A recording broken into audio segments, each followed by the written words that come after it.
Hello engineers, welcome back to Engineering Design Simplified. In this video series, I am going to analyze mechanisms using analytical method. If you want to learn more about how to analyze mechanisms using analytical method, please subscribe to my channel. In today's video, I am going to analyze braking system linkage, position displacement and force analysis using analytical method and also solve a problem using Microsoft Excel. In this picture is shown a brake system linkage. This is the pedal. When a force P is applied on this pedal, it rotates by an angle alpha, let us say. So this causes this link to rotate an equal angle alpha towards this direction, and that causes this coupler link to move the piston upwards. So this upward motion of the piston will displace the fluid inside this, and the resistance on this fluid is felt by this piston, that is equal to Q. So in this video we are going to uh, derive equations to establish a relation between angle alpha versus the displacement of the piston, as well as the force P versus Q.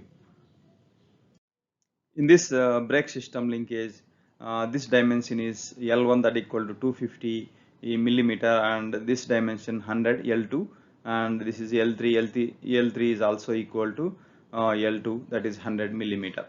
And this initial angle, we assume that in this video we assume initial angles from 30 degrees, 35 degrees and 40 degrees. For various initial angles, we are going to derive equations to establish the relationship between P and Q and alpha versus displacement of the piston. So here, so alpha is assumed 0 to 30 degrees. Initial position is 0 degrees and it will rotate by 30 degrees when the force is applied. Here in this problem we assume that force P is always perpendicular to this linkage for simplicity. So initial angle theta I is assumed either 30 degrees, 40 degrees or 45 degrees, and theta is equal to theta I minus alpha. That is, if we assume theta I equal to 30 degrees and alpha is 10 degrees, then this theta will become 30 minus 10, that is 20 degrees. So here again L2 equal to L3 equal to L, we assume. So now displacements along y axis. So displacements along y axis can be written as L4 equal to L2 cos theta plus L3 cos theta. So since L2 equal to L3, that is also equal to L, we can write this equation as L4 equal to 2L cos theta. So this is the equation for position of the slider. At theta I, that is assumed initial angle of theta, L4 is L4 minimum, and delta IL, that is the displacement of this piston, is assumed 0. So at any given angle theta, so delta IL can be written as delta IL equal to L4 theta minus L4 minimum.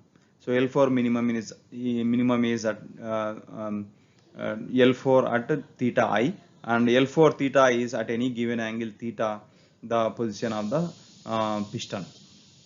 So this is the equation for displacement. A force P on this link causes a force Fc along this link. So now let us take moments about A. Moments about A can be written as P into L1 equal to F into L. F is a component of Fc perpendicular to this link. So F is at an angle gamma from this Fc.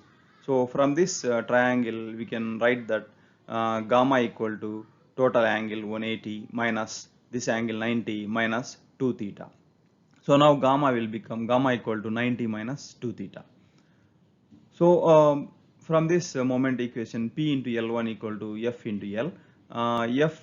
Let us write that in terms of Fc. So that will become P into L1 equal to Fc L cos gamma.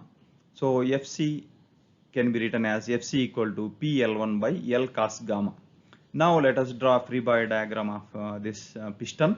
So this force Q is acting downwards and Fc is acting towards this link and angle between FC and vertical is theta. From this free body diagram we can write Q equal to FC into cos theta. So now let us substitute FC into this equation. We get Q equal to PL1 cos theta by L cos gamma. Now Q by P can be written as L1 cos theta by L cos gamma. If you want to further simplify this, we convert this cos gamma. We know that gamma equal to 90 minus 2 theta. So that will become, after simplification, L1 by L sine gamma, L1 by 2L sine gamma. But I am stopping it here. In the coming slides, I am going to solve a problem.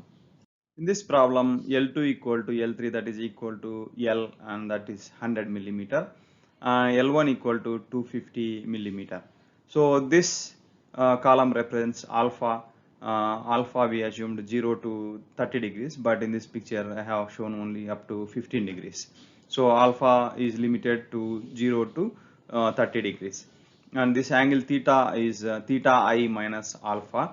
So theta I is assumed in this particular picture 30 degrees. So theta equal to theta I, that is 30 minus 0. So here it will become theta equal to theta I, that is 30 minus alpha is 1 degree. 30 minus 1, that is 29 degrees likewise. So this column represents gamma. Gamma, we have seen that gamma equal to 90 minus 2 theta, and L4 is calculated based on the equation derived in the previous slides, and this is delta L, that is a displacement, and this is a Q by P, that is calculated based on the previous slides equation. So now in the coming slides, let us see the graphs. In this graph is plotted alpha versus delta L. Alpha is along x-axis 0 to 30 degrees, and delta L is along y-axis. So this is the graph.